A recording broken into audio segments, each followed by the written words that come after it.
नमस्कार। मैं हूं निलय उपाध्याय। आज हम उस द्वार में प्रवेश करेंगे जहां जंगल राज समाप्त होता है और राम राज का स्वप्न जन्म लेता है। यह स्थल है रामायण का, रामचरितमानस का किष्किंधा कांड। मैं इस कथा की चेतना को प्रणाम करता हूँ। राम कथा का लक्ष्य है राम राज्य की स्थापना। इस चेतना का विस्तार करता हूँ और किष्किंधा की कथा में प्रवेश करता हूँ। आप मेरे साथ हैं, आपका हृदय से स्वागत करता हूँ। मित्रों, सबसे पहले वाल्मीकि ने राम कथा को जन्म दिया। वह उत्तर वैदिक काल था। वह बीज ग्रंथ बन गया। तुलसी ने भी राम कथा को लिखा, तब मुगल काल था। इस कथानक को आधार बनाकर बहुत सारे लेखकों ने राम की कथा लिखी। विभिन्न काल में, विभिन्न भाषाओं में लिखी गई और आज भी लिखी जा रही है। लेखकों के प्रिय विषय हैं श्री राम। कोई भी रचनाकार जब राम से जुड़ता है तो उसका एक उद्देश्य होता है और वह उद्देश्य है राम राज की स्थापना। राम कथा के मूल्यों को जब वह अपने समय के मूल्यों से जोड़ता है या तुलना करता है तो यह कथा समकालीन बन जाती है। यह कथा उत्तर वैदिक काल में भी जरूरी थी, जब न्याय, नियम और मर्यादा बन रही थी, और आज लोकतंत्र में भी जरूरी है, जब न्याय, नियम और मर्यादाएं टूट रही हैं।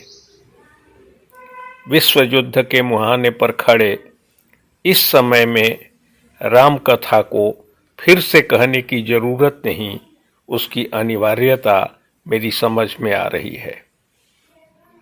राम कथा वह तराजू है जिस पर समय को तौला जा सकता है। राम कथा वह तराजू है जिस पर मर्यादाओं को तौला जा सकता है। राम कथा वह तराजू है जिस पर न्याय को तौला जा सकता है।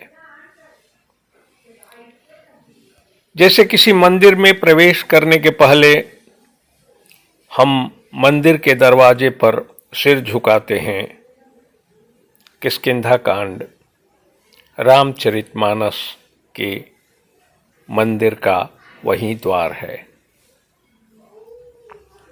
जैसे किसी मंदिर में प्रवेश करने के बाद सबसे पहले हम मंदिर का घंटा बजाते हैं, किष्किंधा कांड राम के मंदिर के पीतल का वही घंटा है। किष्किंधा कांड रामचरितमानस का नीति शास्त्र है। यहाँ सेवक धर्म का जन्म होता है, यहाँ मित्र धर्म का जन्म होता है, यहाँ साक्षी की भूमिका में अग्नि दिखाई देती हैं। यह वह जगह है जहाँ हनुमान की मुलाकात पहली बार राम से होती है। रामचरितमानस का यह वो स्थल है जहां बाली के जंगल राज के समानांतर राम राज के स्वप्न का जन्म होता है। यह वह अध्याय है जहां केवल युद्ध नहीं बल्कि मित्रता, विश्वास और धर्म की अग्नि परीक्षा होती है। यह वह भूमि है जहां दो टूटे हुए हृदय, जिसमें एक बनवासी राजा बंदर सुग्रीव है और दूसरा बनवासी मर्यादा पुरुषोत्तम राम, दोनों के दुख और उबरने का संकल्प एक दूसरे का सहारा बनते हैं। मित्रों, किष्किंधा एक स्थल है आज भी उस स्थल की पहचान है। उस स्थल को कांड बना दिया गया। आप जानते हैं कि किष्किंधा आज भी है और लोग वहां घूमने जाते हैं, लेकिन जब वह रामचरितमानस में प्रवेश करती है तो वह कथा का वह स्थल पूरा देश नहीं, पूरी दुनिया बन जाती है, आईना बन जाती है जिसमें समय दिखाई पड़ता है।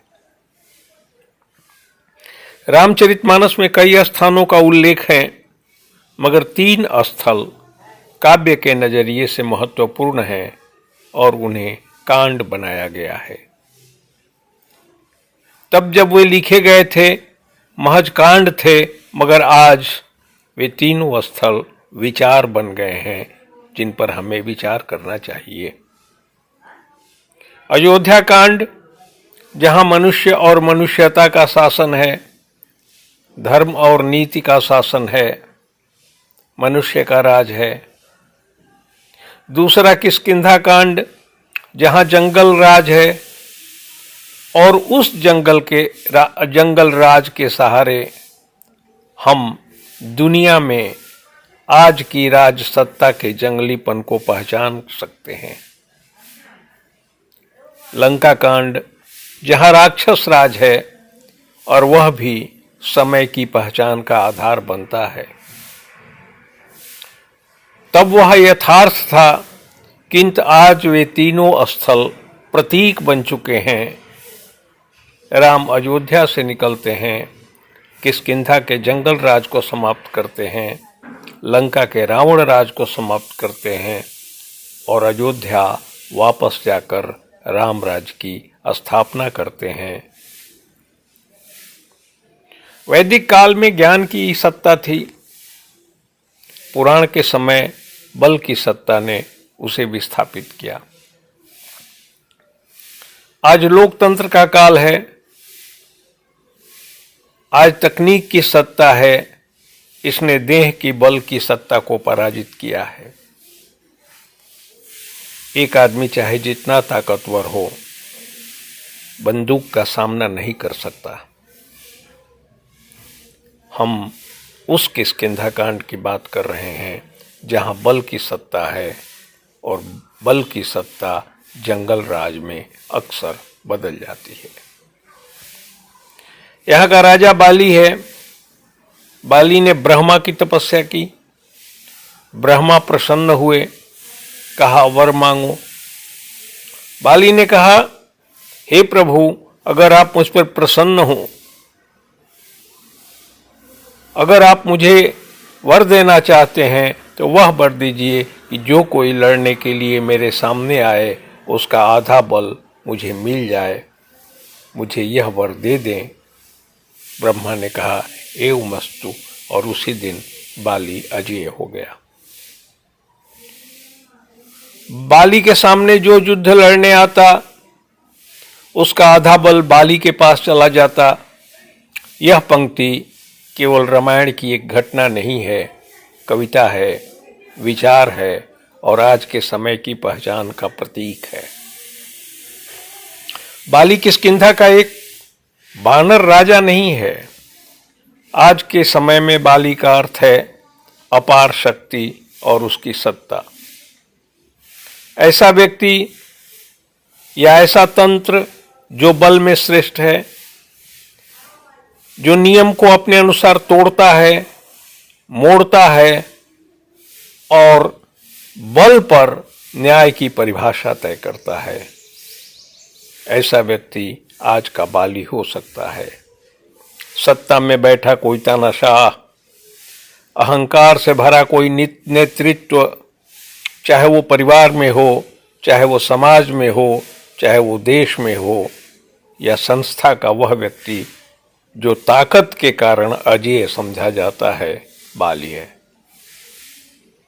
अब जब कोई बाली के सामने युद्ध लड़ने आता है तो उसका अर्थ है कि अन्याय के सामने खड़ा होना, उस अन्याय की शक्ति को चुनौती देना जिसे सब अपराजेय मान चुके हैं, यह जानते हुए कि लड़ना सीधी जीत संभव नहीं है। यह युद्ध आज तलवार से नहीं बल्कि सच, विवेक, नीति और धैर्य से लड़ा जा सकता है। सुग्रीव और राम को भी आज के संदर्भ में देखा जाए तो सुग्रीव अकेले बाली से नहीं लड़ सकता था, उसे किसी राम की आवश्यकता थी और यही घटना राम को अवतार में बदल देती है और किष्किंधा को अमरता देती है। बाली राजा बल को, ताकत को धर्म मानने वाला शासक है। वह भाई की पत्नी पर अधिकार कर चुका है। सत्ता के लिए हिंसा का सहारा लेकर सुग्रीव को भगा चुका है।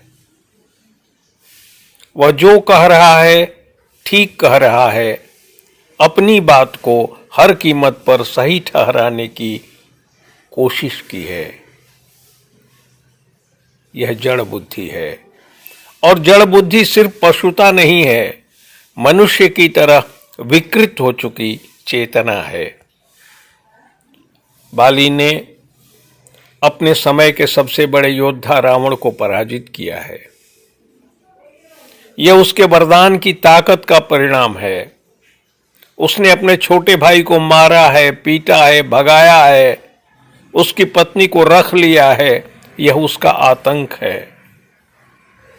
बहुत सारी घटनाओं के बीच ये दो घटनाएं बाली के चरित्र और जंगल राज के चरित्र को समझाने के लिए काफी है।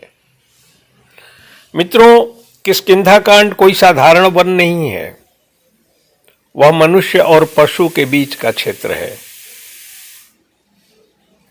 आपको यह जानकर आश्चर्य होगा कि किष्किंधा कांड मनुष्यता और पशुता का संधि स्थल है।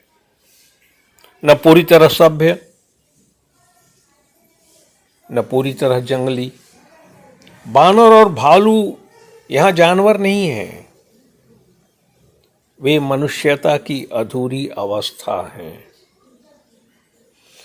उनके पास अपनी भाषा है, स्मृति है, सत्ता है, कामना है, ईर्ष्या है, हिंसा है। यानी आप समझ गए होंगे कि पशु देह में मनुष्य जगत की सारी नकारात्मक प्रवृत्तियां यहां दिखाई देती हैं। राजा पशुता में जी रहा है और जनता भय में। यह हमारा भी समय है। कैसे मुक्ति मिलेगी इस आतंक से? इस भय से कैसे मुक्ति मिलेगी? यह भय कैसे कम होगा? यह विचार सिर्फ सुग्रीव का नहीं, हम सबका भी है। आप सुन रहे हैं किष्किंधा कांड की कथा। जैसे पुआल के ढेर में अग्नि प्रवेश करती है, जैसे प्रवेश करती है अग्नि की चिंगारी, इस कथा में पहली बार प्रवेश करते हैं सीता हरण के बाद राम और लखन। मित्रों, किष्किंधा की इस यात्रा में आज हमने एक महत्वपूर्ण पड़ाव पार कर लिया है। इस कथा का अगला अध्याय और भी रहस्यमयी और प्रेरक है। बने रहिए इस श्रृंखला के साथ। अगले अंक में हम देखेंगे कि राम के आने के पहले जो किष्किंधा थी और राम के आने के बाद जो किष्किंधा है, उनमें क्या बदलाव आता है। नमस्कार।